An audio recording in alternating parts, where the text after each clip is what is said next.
It's 16. Welcome to Blog Talk Radio. Please hold and you'll be able to listen to the show.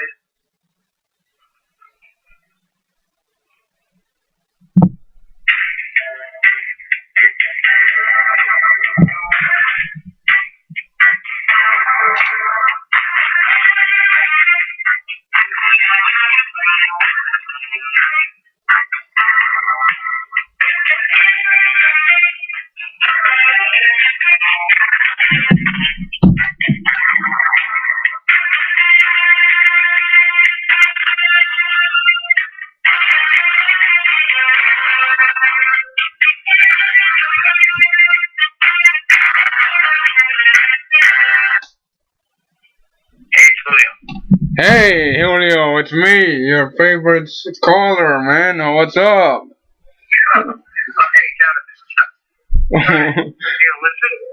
Yeah, I'm going to listen and then call in.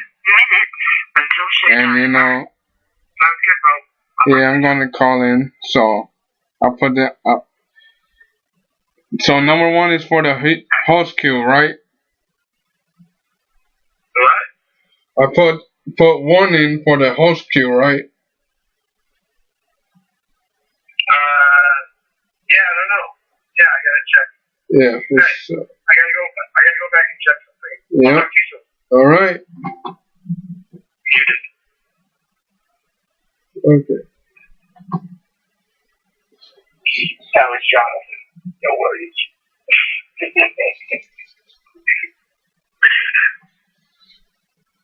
Yeah. Right now, so hopefully we get it up. Okay, guys, your girl is not gonna be on till about 7:30. Okay. So why don't we talk 1 minute until showtime. Why don't we talk about the AFC album first? Okay. Okay. Bring her on. Okay, now. I'll check it out. Alright, I'll bring you in in a couple minutes. Okay. Alright.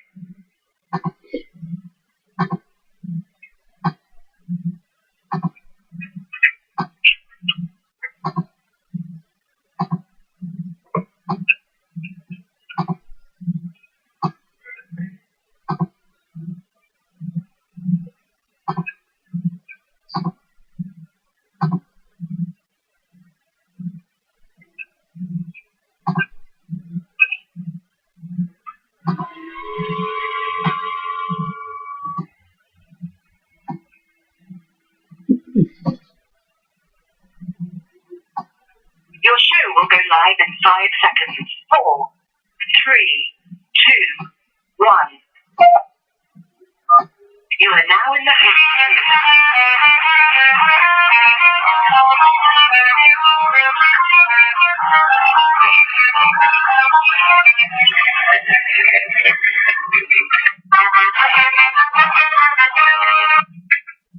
It's Latino Rebels Radio.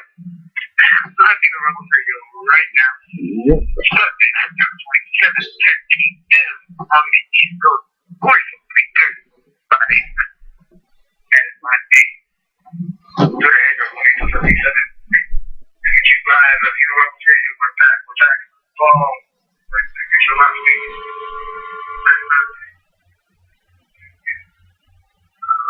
Waiting for that. Yeah, but if you stick to the spot, I need to get a window.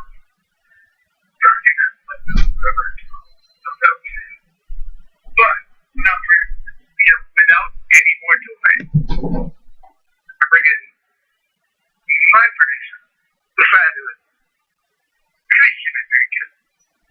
How are you? Hey. Good, man. How are you? Glad to be back on. Hey. What's next? I like that. Okay. So, just so people know, Sharice is feeling a little bit under the weather. That's what we let us know. And she earns a badge. We're protecting her. No, but she represented on Thursday. Yeah, she did a great job on Thursday. At the Online News Association in Los Angeles. spend the next two minutes just talking about how great Chetty's did. I hope she's listening. Curious, if you're listening, better tweet us. Yeah, text us. We always say that. So, did you see her? Did you see Chetty's at the panel? Unfortunately, I couldn't see it. But I did see the tweets and the pictures and stuff. She looked good up on page. She killed. Telling people about Latino Rebels, they're just talking about Latinos in media. It was just, it's all good. We're gonna videotape of it, and we'll get it up on LatinoRebels.com. But she killed it. So anyway, that was the portion of the Missy Cherise Get Better. Like, you did a great job on Thursday. So you see what I did there. Yeah. All right, so Christian, so what we're doing on the show today, we're actually bringing on the animatic stuff later at the bottom of the hour. Talking a lot about Hispanic Heritage Month. We're going to talk about this on video mural that begins. Did you see that? Did you see the video? I saw the video and already first, I think I stopped it actually after the first 15 seconds. I was like, yeah, I'm good. Yeah, I'm not gonna miss much. You're like, yeah, no. Okay, move on. New tab, please. New tab. All right, well, we got your opinion, so we're gonna talk about it. And we're talking about bottom of the hour. We're talking about Hispanic Heritage Month. Happy Hispanic Heritage Month. Happy Hispanic Heritage Month. Yeah, you got anything? Listen, before we get into some serious things, I just have to tell you. Latino Rebels just got this email from a publicist, and it's about ugly Christmas sweaters. And they're starting to market to Latinos. And there's this Feliz Navidad sweater that's supposed to be ugly, and it is perhaps one of the most racist things I've ever seen. Wow. And I wish, it was like, this is our Hispanic sweater. And it's like Santa Claus, like a brown Santa Claus. A brown one. Let me pull it off. Wait. I have it because I took a picture of it. Brown Santa Claus. All right. Yeah, no, wait. Ready? It's a brown Santa Claus. Like, okay, with a beard. Okay. He's wearing a sarape and a sombrero. Okay. He's got of course. Then he's got a piñata stick. And there's a piñata next to him. He's about to hit the piñata. And it says Feliz Navidad on the sweater. And that's what I am. It's supposed to be like an the what? I'm like, that's what I do every Christmas. No. Yeah, but the thing is, it's supposed to be an ugly sweater. You know what I'm saying? You know the running joke of, that white people joke, you gotta wear the ugly Christmas sweater. It's like you were saying, ugly Christmas sweater. Right. Yeah, right. You know what I'm saying? It's like, so it's become kind of an industry where it's like, we're gonna sell ugly Christmas sweaters. So, hold on, I have to read this email. And I know we're talking about serious, but just, because we just got it, okay? We just got it. So, they're ugly and we know it. Hispanic Christmas sweaters.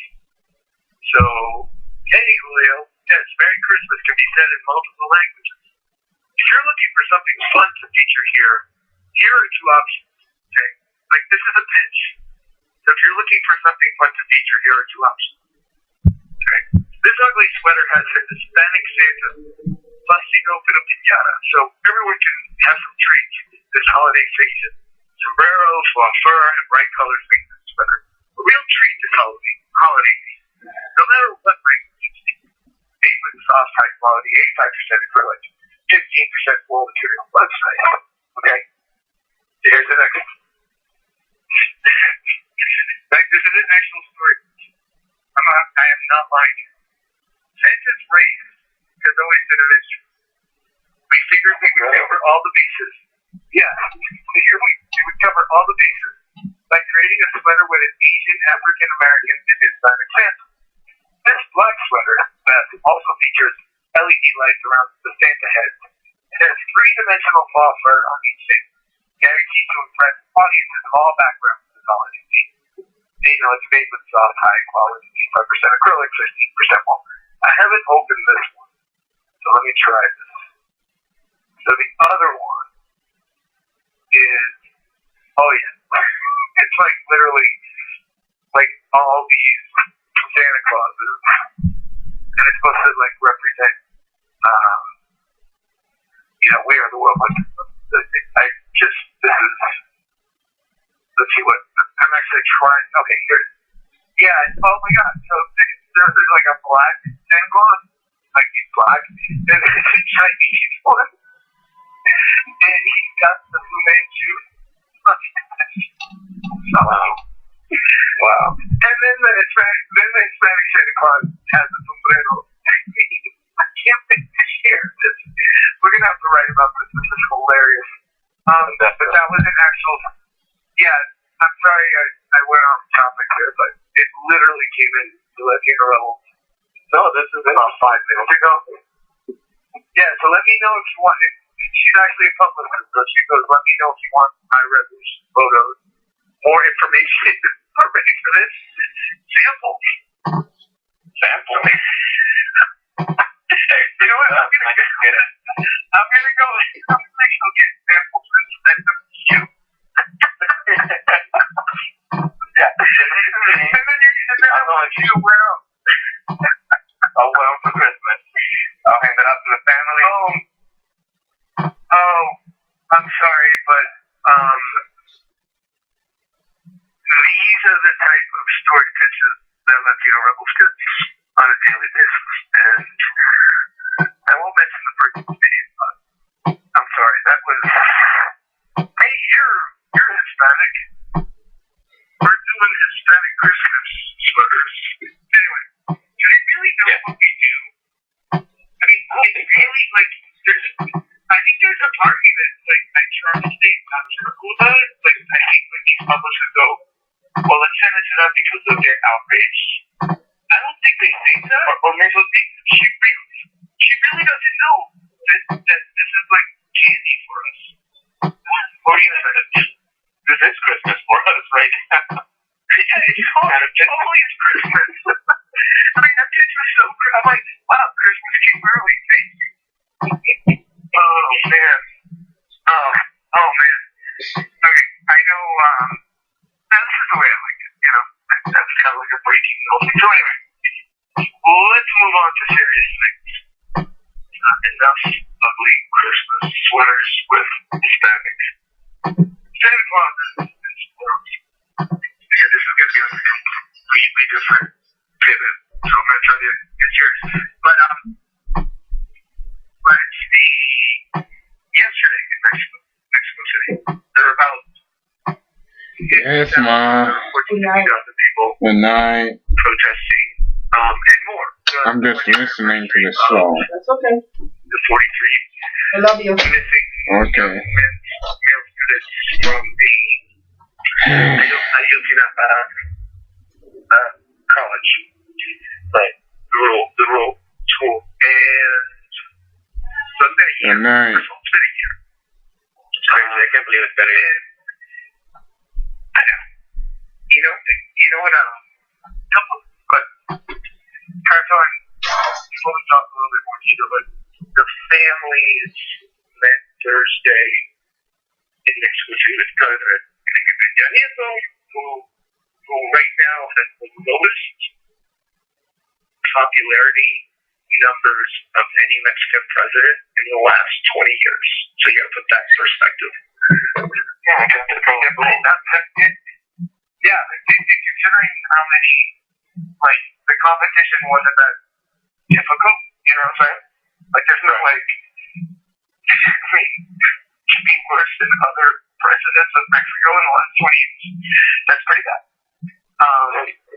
So he met with the family on Thursday, and said, they're still trying to figure it all out. It's another PR thing.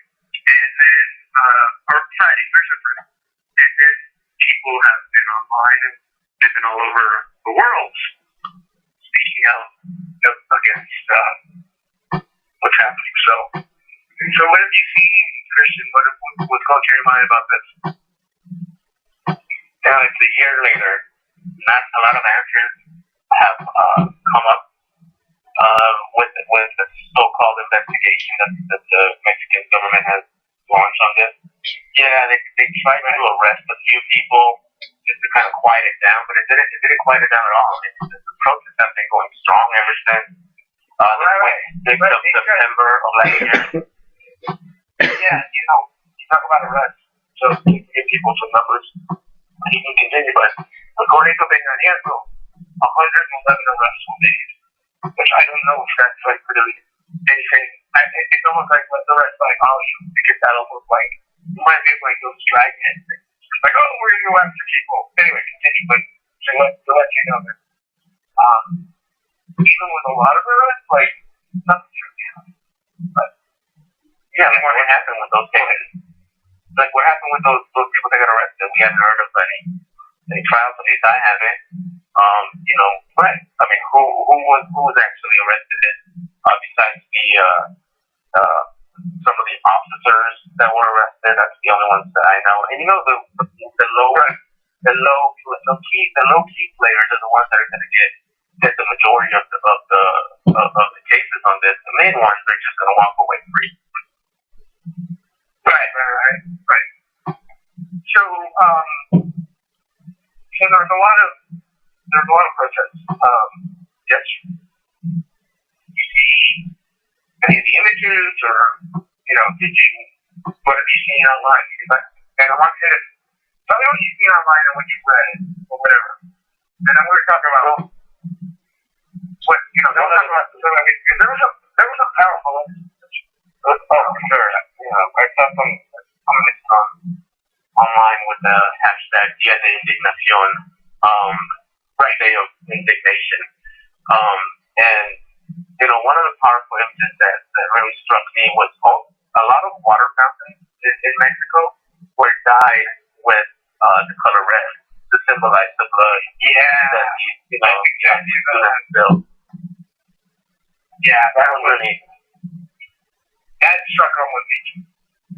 That one really struck a chord with me too. Yeah, it was just those images. And the thing is, it was so powerful because and I don't know if people have seen it yet, but we have a couple of things on LatinoRebels.com, but you can just go to Dia de la Indignación, which is a Day of Indignation in Spanish, and you can see these kind of classic fountains. Like, they're kind of old school. Like, typical, Latin American, like very colonial type. Very colonial type. And they were like dyed in red.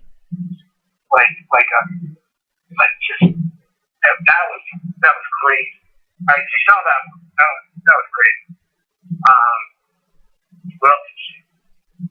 Well, one, and I can't remember the words exactly, but I saw one where a grandma was holding a sign.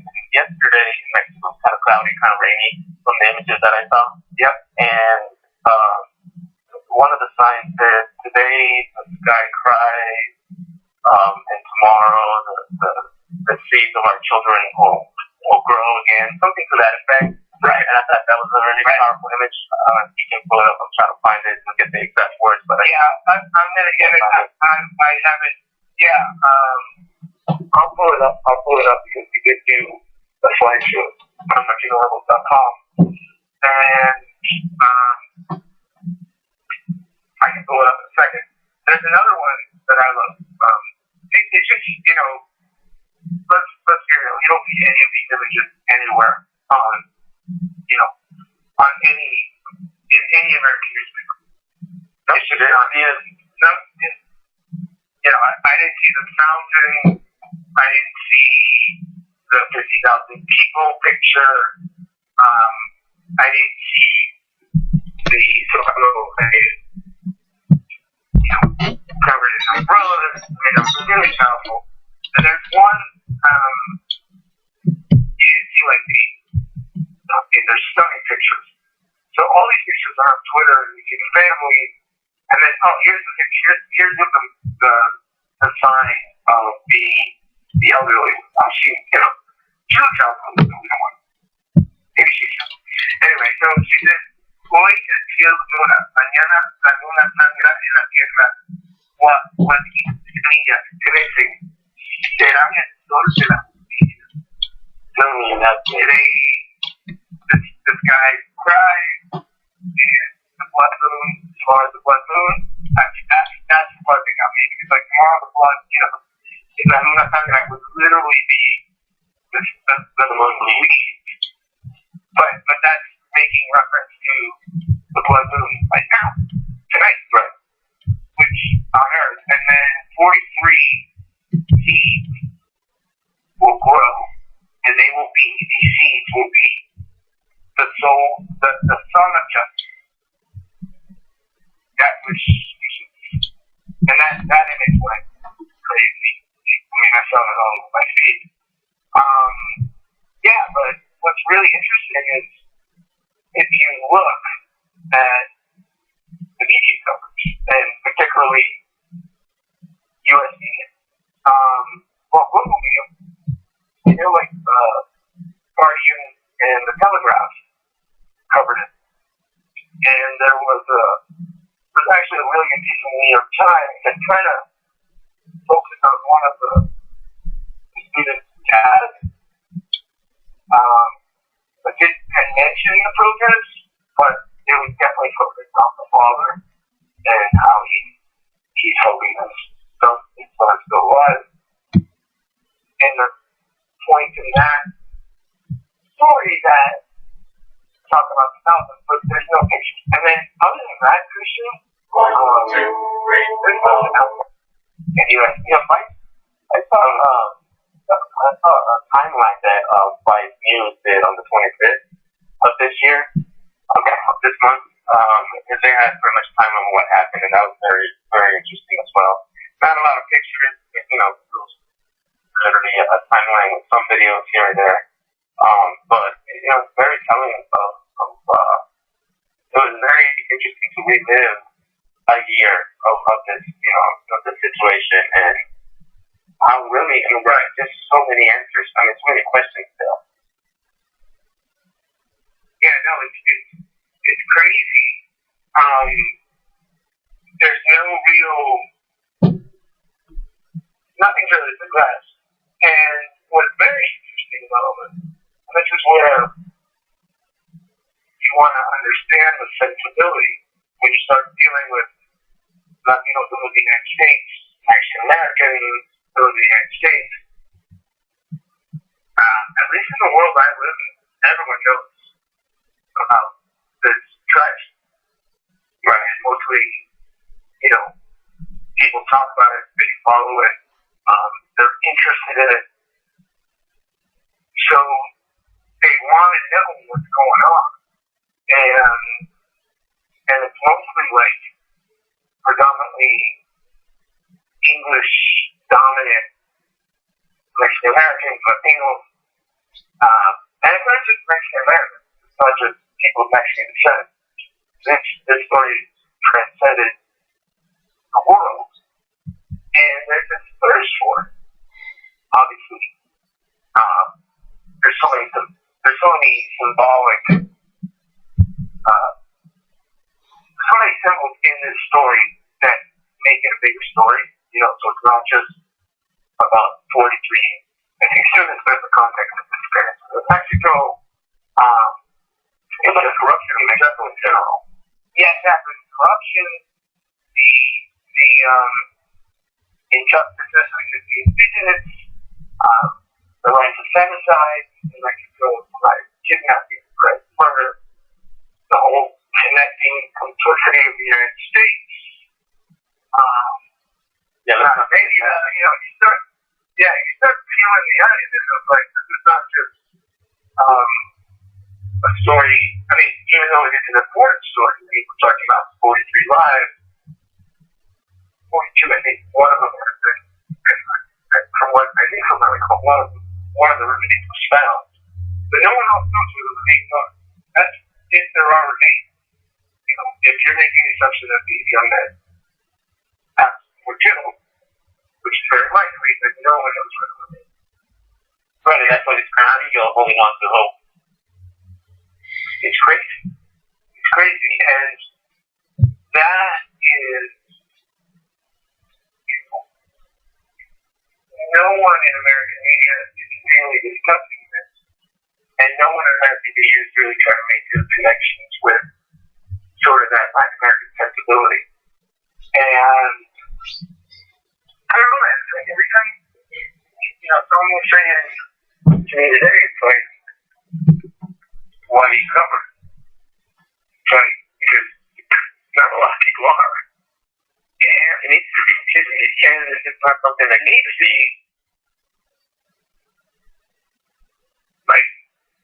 it needs to be. And that, it's almost a natural thing. So anyway, what I want to do in the next couple minutes is just kind of, if people are interested in the story, give you, one of the best ways to find out some things that's really through social media. So I want to just give people a couple of hashtags that they can look at. Because I think there's a lot of really interesting. Yeah. Yeah, by the way, taking this as the New York thing up for the UN meeting. And there's protests there. There's protests there. He was met with Chingas Madres and those protesters outside of his hotel. I thought that was awesome. Where was that happen tonight? It happened earlier today. He was leaving his hotel, whatever he's saying. There's some protesters out there calling him asesino, chinga tu madre. And I was like, yeah, tell him, man. And wow, he just blew it off like it wasn't even about him. I know. Yeah. That's what they're, even if you go on Twitter around that time, that's what they're saying. Right. So there you go. I do wonder, that is like for people that don't know how powerful that is, put it in the context of, you had a bunch of protesters that depressed Obama and basically just started dropping S-bombs. Right. And he gets captured. So that's pretty dark. So listen, just wanted a couple of hashtags that people should be looking for. If you're listening to this Latino Rebels Radio, we're really on the way with Christianity because we're talking a little bit about the protest that happened yesterday, 1 year anniversary, 365 days after. So there's a couple of Día de la Indignación. So it's DIADLAINDIN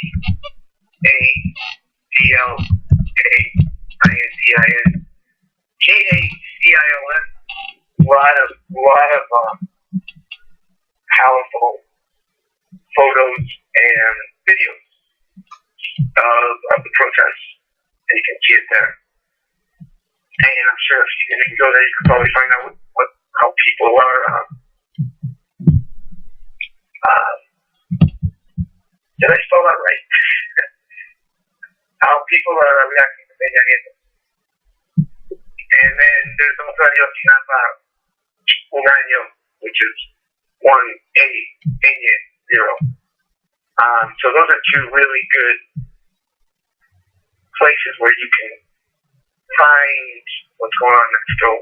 Pretty much live. I mean, a couple of these hashtags trended globally, and when you can't get the coverage that you're trying to get, social media, man, if you're looking for the right things, you can find it. You should have social media, social media is a great equalizer. we realized that back in 2010 when we started this, and we reached out to a few people that, just we would call them out, and everybody realized that, oh, you're not untouchable anymore, and social media and YouTube, all these, platforms are great ways to get the word out when your regular news stations won't. Or don't want to. Or don't even. It's more like don't want to. It's more like they still want it. I mean, there's no little thing around it. There really isn't. So yeah, the other night, Latino Rebels Radio. You can always continue this. I think it's one of those stories that there's always something always happens. And we'll see. I mean, we'll see. I really would hate for them to pass us without any resolution. Oh, I know. It's but what's really interesting about all this is how it's become part of the psyche and that all came through digital people tweeting and organizing last year. It's incredible. And I will say one thing. I did expect more of the U.S. media to pay attention to this, but I guess, hopefully in town, it just had to have, you needed 24/7 phone coverage, which is crazy. Like, I'm not in the Pope at all, but there's way too much. Way too much Pope coverage. And you're talking to someone that worked on a show, a podcast about the Pope. So, guilty as charged. But I think by Saturday morning, it was like done. Like I tricked my fingers, so I'm like, he's still close. I hope he like I said, I'm still here. Yeah, I'm like, really? Because I was in New York Friday night, getting out of it, and I was going again. That's the night I was going away. Like people were coming at 8, and I was like getting away from the traffic. But it was nuts. It was like people like I was like New York's crowded. It was crazy. So anyway, so yeah, so I do think that's one of the reasons why we the U.S. English language media just didn't do a lot on it, but other people keep on testing, and that's it's important story. So wait for our guest. Hopefully she'll call in. So the person says, I'm going to come back, but I'll bring Jonathan on. Yeah. Call every week. Yeah. While you do that, I'm gonna get our guest on because I'm gonna call her. Alright, so maybe Jonathan and Chris will come back on and we'll go from there. Unmuted. Okay. Alright. What's up? What's up? I got you on. So, 1 year and there's like no progress in the investigation in the IFC Napa 43. That shows how much Pedro Nieto cares about Mexico, huh? I mean, 1 year, and now 1 year after, now he decides to go to the families. You think he should have done that in the first week? And then, hey, and if he's gonna,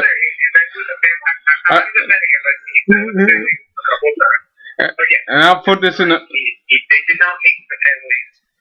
yeah, they did not meet the families at all until last Thursday, and then they try to sweep the investigation under the rug, and if you're going to go to the families now, why not bring when I bring John Boehner with you because you bring fake remotes, Pedro Nieto, and John Boehner brings fake tears. All right. Mas Jose. Mas Jose. Talk to you later, bro. Mas Jose. Jonathan? Yeah. Hello. Yep. No, he's Julio, call him. Alright, so we're gonna you coming? Alright, let me get her up. Adriana, how are you? I'm good. How are you? Good. So you're here with the boys today. Jason and myself, Shelly. Shelly is under the weather, and she did a fabulous job at the online institution on Thursday. Lisa did. You've done your good deed for the week. So you're here to so listen, we wanted to get you on, not only because you're fabulous, but because we wanted to wish you a happy Hispanic Heritage Month, and we wanted to kind of bring in, you're such a good observer of how this month is so ridiculous. And Yeah, it's very ridiculous. yeah, so we've been trying to have this type of conversation the last couple of weeks, and we just said, by the time it's almost over, so Yeah, no, with you, like we're into October, so we want to talk a little bit about with you to see, first of all, which are the most, from a political perspective, from you focus on politics, you can focus on. Yeah. Well, I mean, what have been the bad examples, like really awful? Well, I think the Coke thing was pretty bad. The tattoos and the names and I mean, I think that was all kinds of wrong right there. But, and I just think, this whole idea with the tattooing. When you saw that, one of the things that when you saw that, I saw it in Ad Age, and we kind of caught it early. What was going through your mind? I honestly, I guess at this point I'm not shocked by anything, but I really just thought it was so horrible. I mean, I just sort of think, I keep on thinking back to, how they say, we're a community that's affected by, diabetes and, illnesses that are related to fitness and health, and then, the whole idea that you need to have a Coke with your name on it, and then with the Spanish name putting the tattoos. I mean, I don't know. I mean, it's all kinds of offensive. I'm really thinking of it. Your heritage must include a sugary drink, if you can, and take the can and then tattoo your neck, because that's what we do. And it was just all over the place, and whoever. Yeah, no, it was really bad. It was really bad. But I think to circle back, I think sometimes people from your own quote unquote community can create something just as horrible, and that's kind of what I saw in the "We're All Mexican" video. That was a beautiful Christian. How did we transition to that? That was perfect. This is a problem. So continue, because that was, we did want to get in the commercial aspect, but from the political aspect, because we'll talk about that one example, and there are other examples after, but explain this to the people that might not know. So walk us through the video. Okay, so I think it was this week, right? That this video came out. Last Monday. And Emilio Estefan, and I guess his wife, or I'm sure it's mostly him. That's what the press wanted me to sound like. He created a video called "We're All Mexican," and I think he's even announced he was working on something to sort of combat the level of Trump's hateful rhetoric that's, sort of been, that we've been hearing, right? Since June, since Donald Trump declared his candidacy. So he created this video. It's called "We're All Mexican," and the first time I listened to it, I was multitasking. I was doing other things, so I wasn't watching it very closely. Like when you just listen to something and you're like, okay, I'm going to listen. I'm working on emails or something else. Something else I have to do that isn't really catching my, that has my attention at the moment. But, there are things to do. Something more important than watching this. Then when I come back and first I didn't like the song. I just thought it didn't resonate with me. But then when I saw it, the song was not good. The song, let's be honest. Yeah, the song is not good. Yeah, the song is. Christian said it took him. Yeah, Christian said it took him 15 seconds to turn it off. Yeah, it was that bad. It's just not something. It had a very cheesy. It's super cheesy. It was something that you would hear to the kind of music. It sounds like jingle music, to sell something, like maybe cars or some consumer product is what it kind of comes off like when you're just looking at the music. But okay, but beyond that, when I had a chance, when I had a chance to, I think it probably is too cheap sounding for Coke, because I think sometimes Coke tries to do a little, I don't know, maybe a little more fancy with their audio.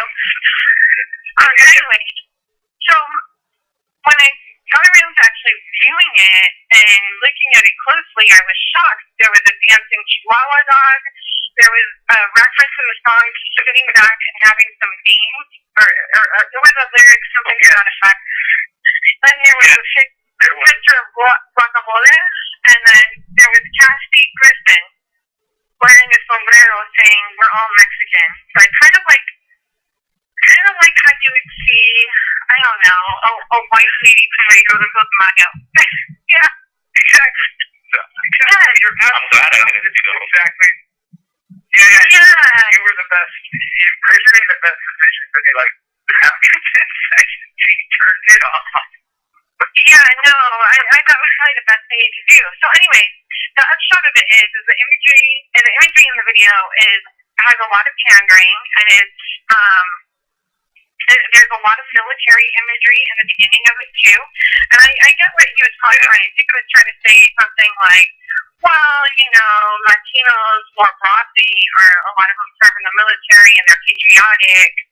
But I mean, what it really was just, and that could be problematic on a number of different levels, because I know a lot of, at least out here in California, more politically aware Chicanos who don't want to really promote the U.S. military. That would be the last thing that they care to do. But anyway, so there's a lot of military imagery, and overall it just looks like a real cheap production. So, he has the stereotypes in there about the dancing Chihuahua, which, some people will think oh gosh, this is like Taco Bell, right? And I remember when people were really upset about the Taco Bell dog, at different times for different reasons. And then the beans and the guacamole, and it was a real cheap production. So I said, and I actually heard I've heard this, some other thinkers have been thinking, well, you know what? Imagine if we made a "We're All Cuban" video full of stereotypes, and I'm sure that they would not be happy about it. So, what if it's the other way around? Yeah. That's the point. Yeah, so, I mean, the thing is, I think that this kind of gets to the point of, just having a Latino person who's not Mexican, creating content doesn't always mean that it's going to be successful, or that, creating this type of thing is not necessarily a show of solidarity. There's probably a lot of people who were offended by it, and I kind of gauge the reaction from some other people that said, oh my gosh, I can't believe that you watched it, 3 times. Because I did, because I was like, I'm trying to deconstruct it. And a lot of people had a similar reaction where they could barely stomach it once. So I just don't think I don't think it was necessary. Like creating a song to, you know, push back against Donald Trump is not necessary in my opinion. I think, you know, I'm of the opinion that attacking the Donald Trump rhetoric is something that I think needs to be done. But I think people also need to look at the environment that has made possible Donald Trump. You know, and look at the bigger picture. So, yeah, and I think that's missing from it. So attacking Donald Trump and, you know, making this, you know, poorly edited, poorly constructed, cheap-looking video really does nothing. You know, it doesn't do anything for Donald Trump. It doesn't make anybody, maybe some non-Mexican Latinos might find this amusing or cute, and maybe there are some Mexicans that were fine with that video, but I don't know if they just there was a lot of people that actually were very positive about it. So you're right. You know, I don't. Dude, I'm just reporting. You know, can I just be a reporter for a second? But yeah, you know what I mean? It's like, no, but there were people who would say this is exactly how you beat Trump, and then there were people who were like, oh, I understand the well-intention of this, but, and then there were people who were like, what the hell is this? But what was interesting is how the conversation was to try to be like, it is about unity, right? But this is not the right vehicle. It's not the right vehicle, right? And no. We are, you know, if you're going to do something like this, it shouldn't be a 2-week movie that my son could probably edit with the lyrics.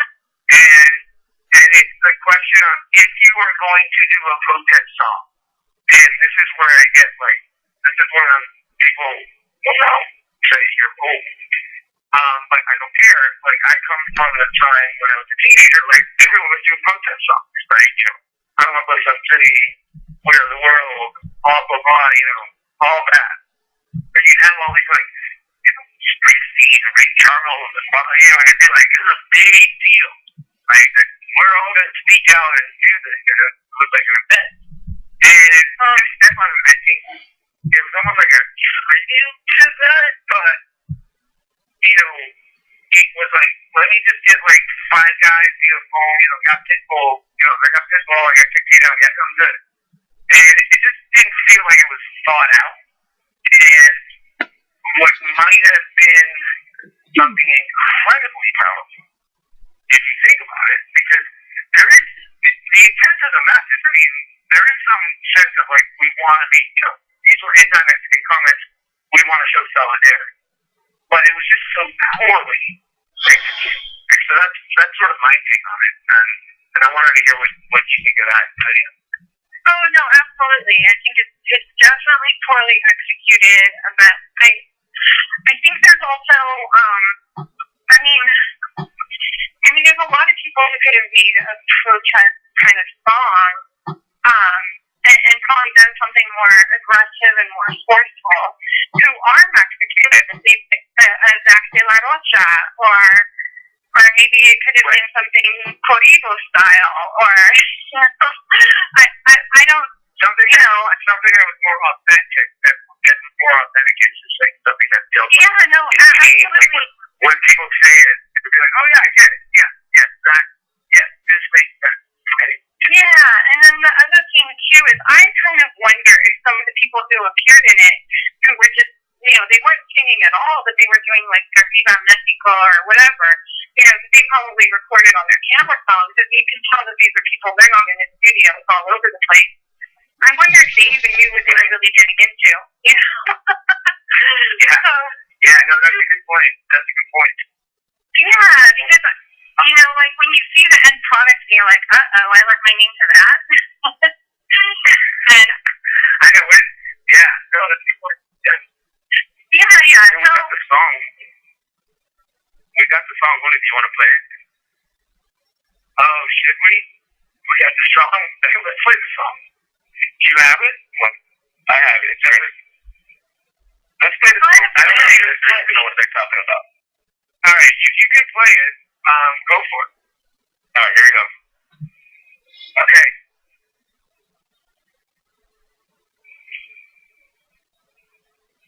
Pause. Dramatic pause.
Univision billboard and everything and all that other good stuff, it's only gotten about 500,000 views in a week, which isn't a lot.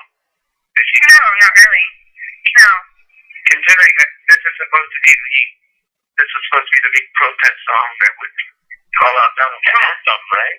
Which, yeah, the anthem. This is what we were all going to be, putting in our cars on Tuesday and, walking around, and when I talk about it again, I'd be like, hey, what's up? Yeah, hey, protest stuff. But it does speak to wrap this conversation up, to leave without the honest, it does speak to how this notion of his pandering is not limited to external factors and ugly Christmas sweaters, which you see what we both post up after this, Ariana, when you see the bitch we just got. But that there's an internal issue within communities, and this video is an example of it. So speak more to that, sort of that his pandering within our community, and what do you think will lead to that? Well, I think that comes from, I think it just comes from our economic system and where we're at and how people try to, we're in this American-style capitalist system and, people are trying to monetize and, and that's where I kind of see a lot of this Latino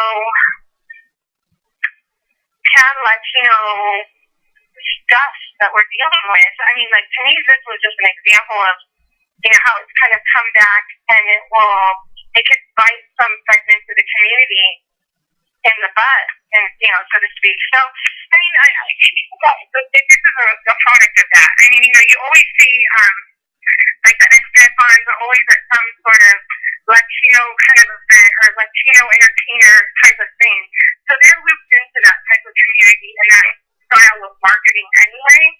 So I think that this is just really a product of that. So I don't think that they think, or maybe they know, my impression is that they don't really, as much as they can travel and go out and talk to other people, they're probably not really connected to sort of like the grassroots or even to Mexican activists who would probably, play this once and never play it again. So that's kind of where I see it. So you're thinking, and it's a good observation, you're thinking that there's this established sort of belief, that's how you would choose. Yeah, and it also gets to yeah,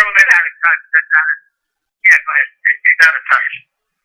Well, it's out of touch, and then there's also the issue of this kind of media that comes out of Miami, that I think tends to be very Caribbean-centric and not so much Mexican. I mean, you can find Mexicans to be on that media, but I don't think it's necessarily changing the structure of that media or changing the messaging all that much. So. Right. So that's where the history of sort of the Spanish language hub media. I think it had a lot to do with the fact that no one really paid attention to it. At least it was literally like an outpost, and now that it's moving more mainstream, it's raising these type of issues in this whole question of internal Hispanic. Will not get solved in the next. It won't get solved in the next 4 minutes of this discussion, but that's an issue that we have to have more real conversations about, because that it's just interesting, the dynamics of. I see a lot of clashing, but it's more like atoms clashing. It's different worlds colliding, and what's going to result out of that. That to me is the really interesting part. But we could have talked about other, politics are coming, but we're going to bring you back on, Adriana. We'd love to have you anytime. You bring such really good insight, and didn't talk about any of the presidential candidates who's pandering. But maybe we'll do that maybe after the debate, because we could spend another hour on that. No, absolutely. I think probably that video is one of the more appalling things that a lot of us witnessed this week. Yeah, no, it was tough. It was, and, you know, not to know the numbers yet. I think you're right. Yeah, no, I mean, every day long, but I think you're right. The showdown is like, people probably thought it was a really good idea, so they're like, oh, people are like, yeah, I'm going to do that. Yeah, I'm going to do that. And you're right. It's like everyone knows because they didn't do it together, which is another reason why not to go back to, you know, all the protest songs of the 80s that were number one hits and actually tried, you know what I mean? It's like they were all in the studio, but how I'm so old. Anyway, Anna, we really appreciate your time. Yeah, have a good night. It's always great to have you on. Cuídate. Abrazo, te dicho. Okay, have a good night, guys. Bye. Yeah, bye-bye. Well, there you go. Did I ruin the rest of your night with the music? Are you gonna be well? I think I'm gonna go cleanse myself with the blood motor in it when we're done with the show. I think I'll be good after that. You didn't get a nice view. We just got a nice view up here. You'll get a nice view there. It's gonna look nice. Yeah, I'm about the show. So that's yeah, I think you're right. So when we start, you know, Latino Rebels Radio, we're gonna go to Varela, Christian and Zincas, September 27th, almost at 11 o'clock on the East Coast. We're gonna close out with La Plebe and Venas Abiertas, which is our trademark song. The guys let us use it, love it. Always love La Plebe. Always say that with it. Latino Rebels Radio, we out of here. Have a great night. Bye-bye.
Thank you for using Blog Talk Radio. Goodbye.